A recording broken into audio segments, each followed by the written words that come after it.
Siku ya jana tumeweza kushuhudia Inter Milan akipotea kwa idadi ya magoli 3-0 na aggregate ikasoma 4-1 kutoka kwa AC Milan, na hivyo AC Milan yametinga katika hiyo hatua ya finali. Na kimsingi ni mkumbushe msikilizaji, inawezekana AC Milan anaitazama hii michuano kwa jicho jingine, kwa sababu katika msimamo wa ligi kuu soka nchini Italia pale Bundesliga unaweza kaona AC Milan michezo yake 33 yuko katika nafasi ya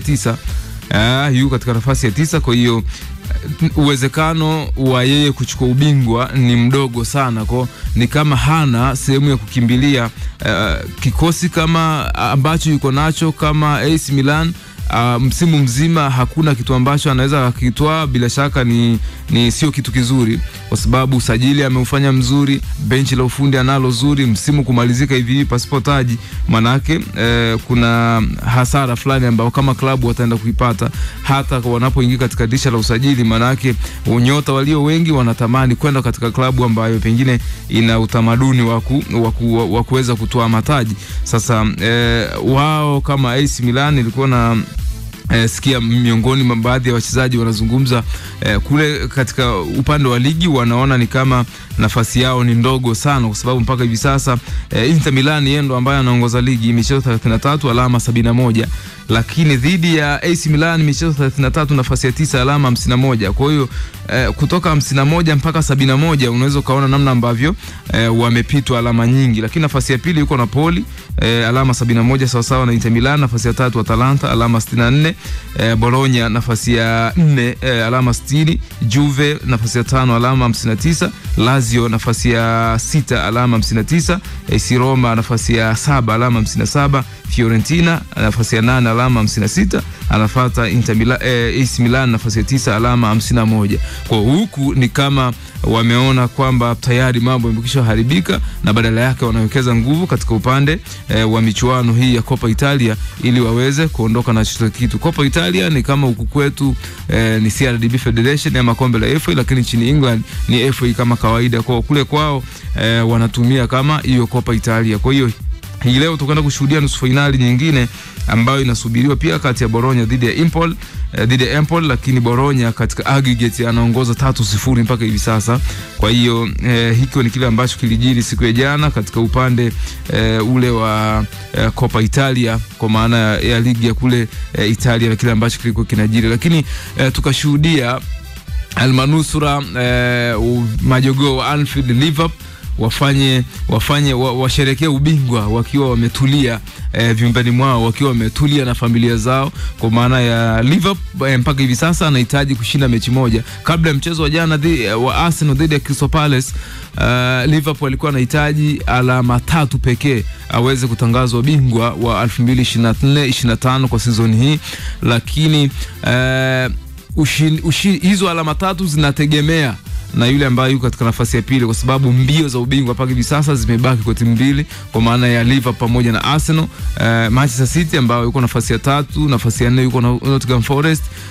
Kwa namna ambavyo mechi zilizobaki na kwa namna ambavyo alama zilizopo, gap lilopo, unaona kabisa ni ngumu sana Manchester City, Tottenham au Nottingham Forest kuweza kumfikia Liverpool. Kwa mpaka hivi sasa mbio ni kama zimebaki za farasi wawili kwa upande wa Arsenal pamoja na Liverpool. Kudondosha alama kwa Arsenal, maana yake mbio za kutangaza ubingwa kwa Liverpool zinazidi kuwa karibu zaidi. So siku ya jana kama Arsenal angefungwa mchezo wa jana, maana yake moja kwa moja Liverpool alikuwa anatangaza ushindi wake pasipo kucheza, kwa sababu sometime usipojumlisha basi jitahidi usitoe. Yani usipoingiza kile ambacho unatamani kukiingiza kila siku, basi jitahidi ubaki pale pale, usipunguze. Sasa Liverpool siku ya jana hakuingiza, lakini anayemfukuza yeye alipunguza. Kwa maana yake hivi sasa Liverpool anahitaji alama moja pekee. Yani mchezo unaokuja Liverpool akitoa sare ni bingwa, isipokuwa akifungwa ndio sio bingwa, kwa sababu ya Arsenal alidondosha alama 2 hapo jana dhidi ya Crystal Palace, sare magoli 2-2. Okay.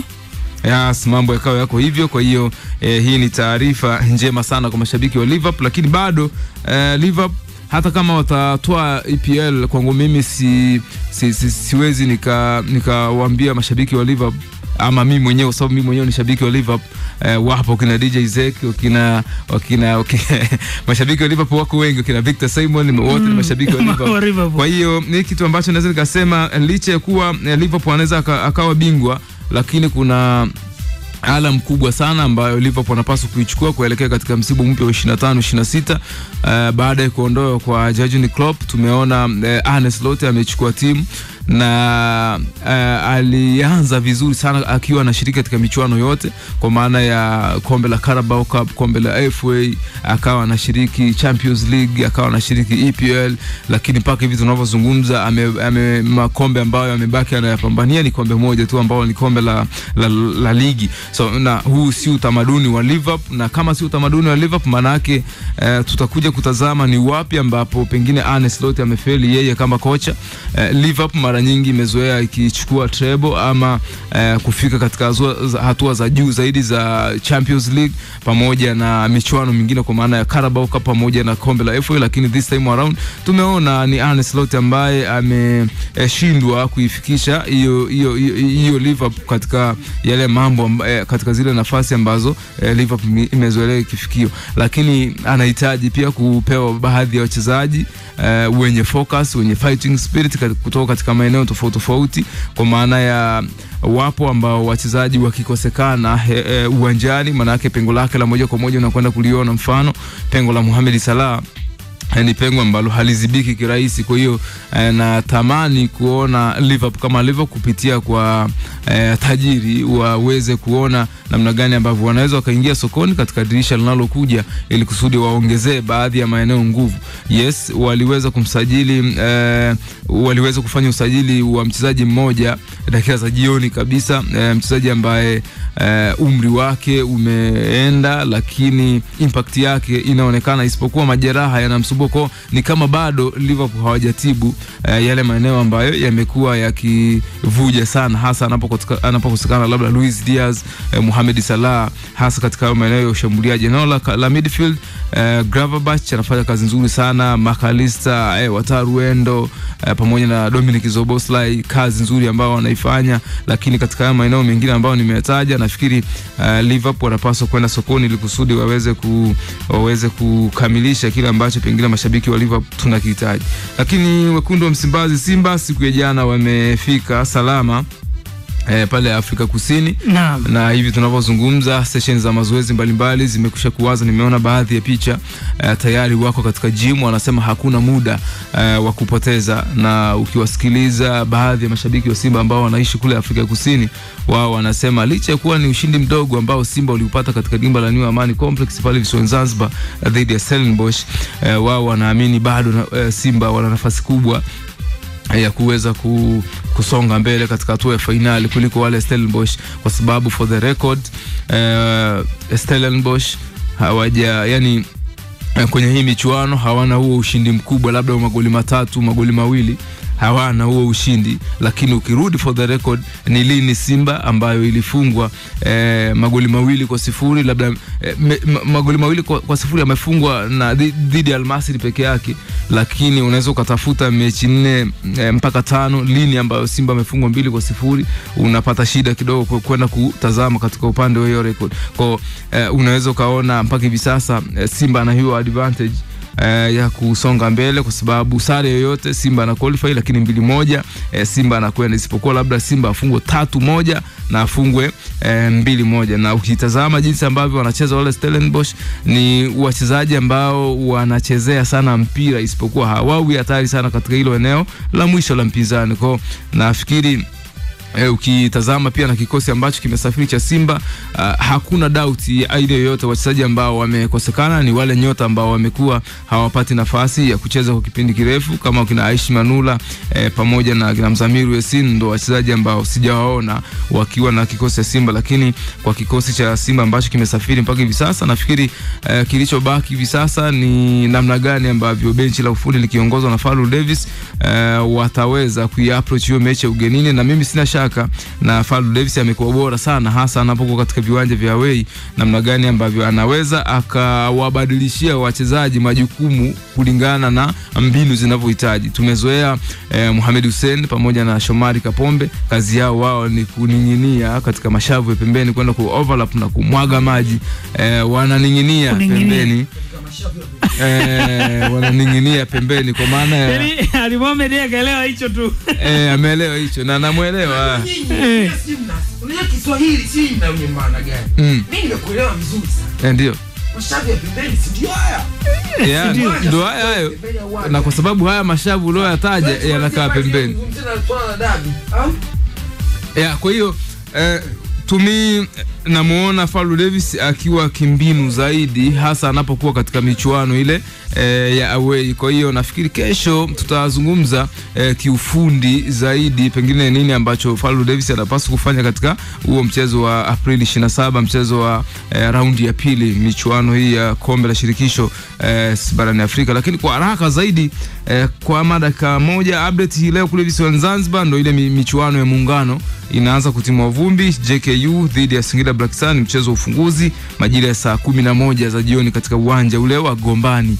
Mara baada ya uwanja kuhamishwa, awali ilikuwa ni uwanja wa New Amani Complex visiwani Zanzibar, lakini hivi tunavyozungumza kwa ratiba iliyopo ni uwanja wa Gombani kulingana na maelekezo ambayo ZFF, shirikisho la mpira wa miguu pale visiwani Zanzibar, walipokea kutoka kwa shirikisho la mpira wa miguu barani Afrika, kwa sababu uwanja wa Amani Complex ni miongoni mwa viwanja ambavyo vimeingia katika orodha ya viwanja vinavyo tumika na michuano hii ya CAF. Kwa hiyo kwa heshima ya maelekezo kutoka CAF, ZFF wakaamua kuyapeleka au mashindano katika uwanja wa Gombani, na uwanja wa Gombani ni miongoni mwa viwanja bora kabisa vinavyopatikana pale visiwani Zanzibar. Hakuna shaka tutashuhudia mbungi, na baadhi ya klabu zimekwisha ingia: Singida Black Stars, Coastal Union, Azam FC tayari mpaka kufika siku ya jana zote zikawa tayari zimeshafika pale visiwa vya Pemba kwa ajili ya kucheza michuano hiyo. Young Africans wao kesho siku ya Ijumaa ndo wanataraji kuwasili kule visiwani Zanzibar kwa ajili ya kushiriki michuano hiyo.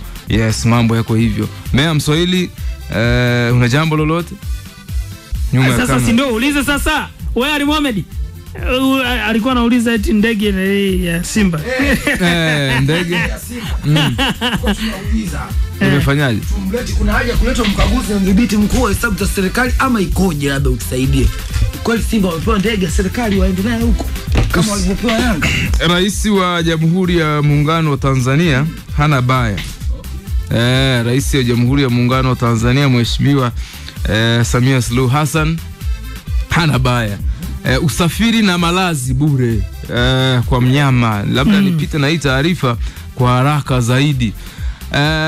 Kwa niaba ya klabu ya Simba Sports napenda kutoa shukrani za dhati kwa Mheshimiwa Rais wa Jamhuri ya Muungano wa Tanzania Daktari Samia Suluhu Hassan kwa kuiwezesha klabu yetu kushiriki mashindano ya kimataifa. Tumepokea kwa moyo wa shukrani mchango wa malazi na usafiri kuelekea mchezo wa marudiano wa nusu fainali ya kombe la shirikisho Afrika dhidi ya Stellenbosch utakaofanyika nchini Afrika Kusini. Klabu ya Simba inatambua na kuthamini kwa dhati juhudi za Mheshimiwa Rais katika kuimarisha sekta ya michezo hapa nchini, hususan mpira wa miguu. Anasema tumetiwa moyo pia motisha ya goli la mama ambayo imekuwa chanzo cha hamasa na ari kwa wachezaji wetu na mashabiki wetu. Tunapenda pia kutoa shukrani kwa Wizara ya Fedha pamoja na Wizara ya Habari, Sanaa, Utamaduni na Michezo kwa uratibu wa karibu wa safari hii.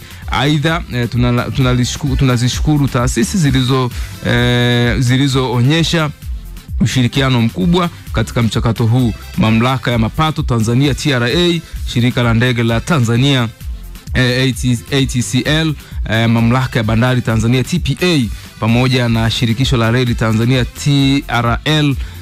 Yote hayo yameshukuriwa na klabu ya Simba. Asanteni kwa kutuamini, kutuunga mkono na kushiriki nasi katika safari hii ya kuinua soka la Tanzania. Kwa hiyo mambo yako salama. hakuna haja ya kutaka kujua mapato sijui namna gani vile, kwa sababu mapato Simba ni kweli kuna mapato ambayo yameondoka serikalini, lakini Simba kitendo cha kufanya vizuri yale mapato yanaingia vile vile serikalini. Kwa hiyo ni kama barter trade, tutumie hivyo. Ni nipe nikupe, win-win situation.